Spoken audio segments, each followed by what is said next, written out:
કેમ છો? Good morning મારા વાલા મિત્રો. આજે તારીખ થઈ ગઈ છે 21/8/2026 અને વાર થયો મિત્રો આજે શુક્રવારનો દિવસ. વીકલી ટ્રેડિંગ સેશનનો આજે છેલ્લો દિવસ. ખરું મિત્રો? આજે વીકલી ટ્રેડિંગ સેશનનો છેલ્લો દિવસ. ગઈકાલે સેન્સેક્સની એક્સપાયરી હતી વીકલી. મંગળવારે નિફ્ટીની એક્સપાયરી હોય છે વીકલી. આ ખાસ ધ્યાન રાખવાનું મિત્રો. અને હવે બજારની આપણે આજે બહુ જ રસપ્રદ ચર્ચાઓ કરવાની છે. એમાં ગઈકાલે મિત્રો જેણે પણ બલરામપુર ચીની નાન બધું લીધેલું હશે એ તો કમાયા. કાલે 780 રૂપિયાનો હાઈ કરી આવ્યો બલરામપુર ચીની. છોતરા કાઢી નાખ્યા કાલે. હું તમને વારે ઘડીએ આમ ટકોરા મારીને કહેતો હતો. કેવી રીતે કહેતો હતો? આમ ટકોરા મારીને કે બે સેક્ટર ઉપર ધ્યાન રાખજો, એક એવી અને એક બાયોફ્યુઅલ. આ બાયોફ્યુઅલ એટલે બીજું કોઈ નહીં, સુગરના મોલાલિસિસમાંથી જ આ બનતું હોય છે બાયોફ્યુઅલ. અને એ પણ એને શું કહેવાય? ઇથેનોલ. ખાંડ મોંઘી થવા માંડી. છેલ્લા 2 મહિનામાં 40% ભાવ વધ્યો ઇન્ટરનેશનલ. એટલે સુગરો તો બધા આમ કૂદવા માંડ્યા. 2 દિવસથી તમે જુઓ નાચવા લાગ્યા છે. એમાં કાલે તો બલરામપુર ચીનીએ તો હદ કરી નાખી. 17.5% તેજી એક જ દિવસમાં. ખરું ને મિત્રો? એટલે સારા સ્ટોક્સ જ્યારે તમને ડીપ મળે ત્યારે તમે એને એક્યુમ્યુલેટ કરીને શાંતિથી બેસી રહેશો તો પૈસા લાંબા ગાળે બનતા જ હોય છે. ટૂંકા ગાળાની ગણતરી રાખશો તો પૈસા બનતા નથી. લોંગ જર્ની માટે બેસી જાઓ અને વચ્ચે ક્યાંક આપણને પ્રમાણી થઈ ગઈ લોંગ જર્નીના પીરિયડ દરમિયાન તો એ તમે પ્રોફિટ બુક કરી શકો છો. ખરું મિત્રો? ચલો ફટાફટ, હવે ટાઈમ બગાડવો નથી. હજી તો વિસ્તૃત ચર્ચાઓ કરવાની છે. પણ ગઈકાલે બજાર કેવું રહ્યું એના ઉપર આછી પાતળી માહિતી લઈ લઈએ ફટાફટ. પહેલાં તો નિફ્ટી 153 અંકના વધારા સાથે 24,231 અંક બંધ જોવા મળી. સેબીની કડક કાર્યવાહીની સીધી અસર જોવા મળી નિફ્ટી અને સેન્સેક્સ ઉપર. સેન્સેક્સે પણ મિત્રો 628 અંકના વધારા સાથે 77,537 અંક બંધ જોવા મળ્યો. હવે એફઆઈઆઈડીઆઈની એક્ટિવિટી જોઈ લઈએ તો એફઆઈઆઈએ મિત્રો 583 કરોડની કેશ માર્કેટમાં વેચવાલી કરી, જ્યારે ડીઆઈઆઈએ 3537 કરોડની કેશ માર્કેટમાં ખરીદારી કરી. ખરું ને? હવે વધનારા શેરો ઘટનારા શેરો પર ફટાફટ ફોકસ કરી લઈએ તો પહેલા નંબરે મિત્રો વધનારા શેરોમાં બલરામપુર ચીની 17.9%, નેટવર્ક ટેકનોલોજી 7%ની તેજી, એમએમટીસી 6.6%ની તેજી, બ્રિગેડ એન્ટરપ્રાઇઝમાં 6.5%ની તેજી, કોહેન્સ લાઈફ સાયન્સમાં 6.4%ની તેજી. પછી મીશો ઓનલાઈન એપ છે. મેં હમણાં વચ્ચે તમને મીશોનો શેર કહ્યો હતો કે શાંતિથી પરચેસ કરજો. એમાં ઓનલાઈન સ્ટોક્સ છે. ઓનલાઈન સ્ટોક્સની અંદર મેં 5 સ્ટોક્સ આપ્યા હતા. એમાંનો એક આ મીશો પણ છે. જો તમને કદાચ કોઈ વિડીયો જોયો હોય તો કોમેન્ટ કરીને કહેજો. જેણે જોયો હોય ને લીધો હોય તો 6.4%ની એમાં પણ તેજી જોવા મળી. એચબીએલ એન્જિનિયરિંગમાં 6.1%ની તેજી આવી. હવે વાત કરીએ ઘટનારા શેરો. તો ઘટનારા શેરોમાં મિત્રો હિમાદ્રી સ્પેશિયાલિટી કેમિકલ લિમિટેડમાં 6.1%ની મંદી જોવા મળી. એસ્ટર ડીએમ હેલ્થકેરમાં 4.3%ની મંદી. ચેન્નઈ પેટ્રોલિયમમાં પણ 3.5%ની મંદી. સિરમા એસજીએસમાં 3.4%ની મંદી. ઓથમ ઇન્વેસ્ટમેન્ટમાં 3.3%ની મંદી. પાવર ફાઇનાન્સ એટલે કે પીએફસીમાં 2.8%ની મંદી. અને આરઈસી રૂરલ ઇલેક્ટ્રિફિકેશન કોર્પોરેશનમાં પણ 2.6%ની મંદી જોવા મળી. હવે આ વાત થઈ ગઈ ગઈકાલના બજારની. મિત્રો આજના બજારની વાત કરીએ તો એક સેક્ટર અને એક મેટલ, ચળકતું મેટલ સાલું ભાગ કરે છે.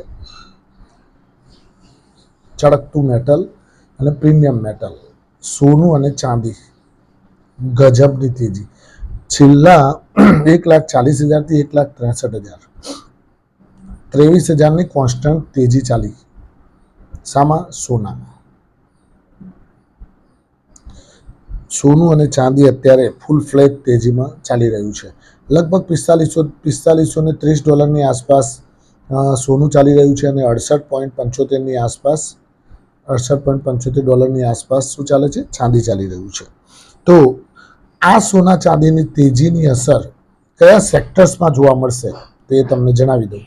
એ સેક્ટર્સ તમને સસ્પેન્સ ન રાખતા મેટલ સેક્ટર ઉપર સીધી અસર કરશે. મેટલ સેક્ટર્સમાં કયા કયા સ્ટોક્સ તો તમે જાણો છો મિત્રો. NALCO, Hindalco, Tata steel, JSW steel, Jindal steel and power, SAIL, આ બધા સ્ટોક્સ ઉપર ધ્યાન રાખી શકાય, ખરું ને? કારણ કે મેટલ સ્ટોક્સ પણ આના કારણે ક્યાંક ને ક્યાંક ઝૂમમાં આવે અને એ મેટલ એલ્યુમિનિયમ છે, કોપર છે, અલગ અલગ જે મેટલો છે, અન્ય મેટલ્સ, એની અંદર પણ તેજી જોવા મળે છે. આછી તેજી પણ એની સાથે ચાલી રહી છે મિત્રો. હવે ગઈકાલે ડાઉજોન્સમાં પ્રોફિટ બુકિંગ જોરદાર જોવા મળ્યું, 700 અંકની મંદી જોવા મળી. તો શું આજે પણ આપણે પાછા ફરીથી તેજી કરીશું ગઈકાલના જેમ, કે પછી હતા ત્યાંને ત્યાં આવી જઈશું? એ હવે જોવાનું રહેશે મિત્રો. બીજું કે સુગર સેક્ટરની વાત કરીએ આપણે, તો સુગર સેક્ટરમાં મિત્રો ગઈકાલે પણ તેજી, જબરદસ્ત તેજી હતી. લગભગ 5-7% તો ઓછામાં ઓછા બધા સ્ટોક્સ ચાલતા હતા. હવે સરકાર સફાળી જાગી ગઈ છે અને સરકારે સીધું જ જાહેર કર્યું છે કે 10 લાખ ટન સુગર આયાત કરવાની છૂટ આપી દીધી. 10 લાખ ટન સુગર બહારથી ઇમ્પોર્ટ કરવાની છૂટ આપી દીધી. એટલે ક્યાંય જે અમુક શું થાય કે ભાઈ શોર્ટેજ પડતી હોય ને એટલે ભાવ વધે.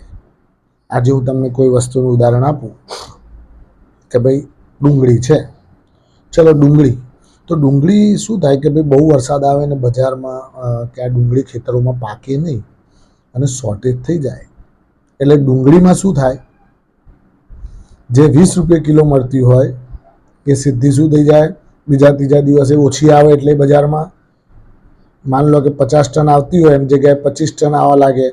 તો 50 ટનની જે ખપત હતી એમાં 25 ટન તો 25 ટન જ માલ આવ્યો, તો એનો ભાવ વધે.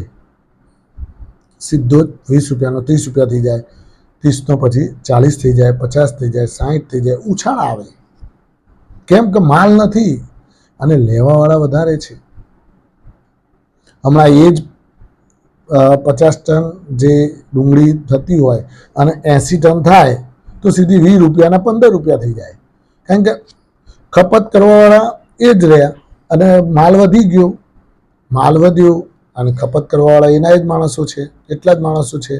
તો એ માલ વધવાનો છે, એટલે કોણ લે એટલે ભાવ ઘટે. અને કોઈના પાસે લેવાનો મોકો નથી ત્યારે ભાવ વધે. ખ્યાલ આવી ગયો ને? સ્ટોક માર્કેટમાં પણ આવું છે, બધે આવું છે. માલ કરતા ડિમાન્ડ વધી જાય તો સમજવાનું તેજી, માલ કરતા ડિમાન્ડ ઘટે તો સમજવાનું મંદી. આ બે વસ્તુ યાદ રાખવાની મિત્રો શેર માર્કેટમાં પણ. અને આજે PM મોદી સાહેબની કેબિનેટમાં જબરદસ્ત સ્પેશિયલ મિટિંગ બોલાવેલી છે. સ્પેશિયલ ચર્ચા કરવાના છે કયા 3 સેક્ટર ઉપર, ઇન્ફ્રા, પોર્ટ અને ડિફેન્સ. આ 3 સેક્ટરો માટે વિસ્તૃતમાં આજે ચર્ચા કરવાના છે કે ભાઈ હવે શું કરવું, આગળ કેવી રીતે પ્રોગ્રેસ કરવું, ઢીકણું ફલાણું આગળ વધવા માટે